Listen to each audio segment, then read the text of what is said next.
তারপর দাদা বৌদির সামনে ডান্স করে আমি বাড়ির দিকে রওনা হই। যেখানটা যাবা সেখানটাই কি পদ নাচানো নাচ করবা নাকি? ভিডিওটি শুধুমাত্র এন্টারটেনমেন্টের জন্য বানানো। ভিডিও দেখবেন, মজা নেবেন আর ভুলে যাবেন, গায়ে মাখবেন না বাবা। तो चलिए शुरू करते हैं। হ্যালো গাইজ, আজকে আমি জীবনে প্রথমবার বিরিয়ানি খেয়েছি, তাও আবার ব্যারাকপুরে গিয়ে খেয়েছি। দিদি কি বলছে? ব্যারাকপুর? ব্যারাকপুরটা আবার কোথায়? তাও আবার ব্যারাকপুরে গিয়ে খেয়েছি। তোমরা মানে ভাবতে পারবে, তোমরা যে ভিখারি বলো গরিব বলো, সে আজকে ব্যারাকপুরে গিয়ে বিরিয়ানি খেয়েছে। ওয়াও!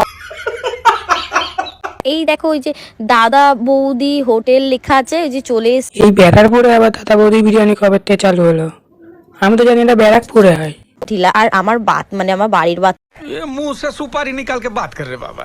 মানে বাড়ির বেডরুমও এরকম না, যত সুন্দর বাথরুম, মানে ওখানে কত ফর্সা লাগছিলাম আমি। তারপর আমি এটাকে গ্রিন के मुंह में पैदाइशी सुपारी है, ये तोतला है। যে বিরিয়ানি টেস্ট করে দেখলাম, টেস্টটা জাস্ট দারুণ ছিল। মানে আমি জীবনে প্রথমবার এত ভালো বিরিয়ানি খেয়ে তারপর দাদা বৌদির সামনে ডান্স করে আমি বাড়ির দিকে রওনা হয়ে গেলাম। সবকিছু প্রথমবার এবারে তো ওই পদ নাচানো নাচটাও তার প্রথমবার না না? যেখানটা যাবা সেখানটাই কি পদ নাচানো নাচ করবা নাকি? আমার চ্যাটার বাল।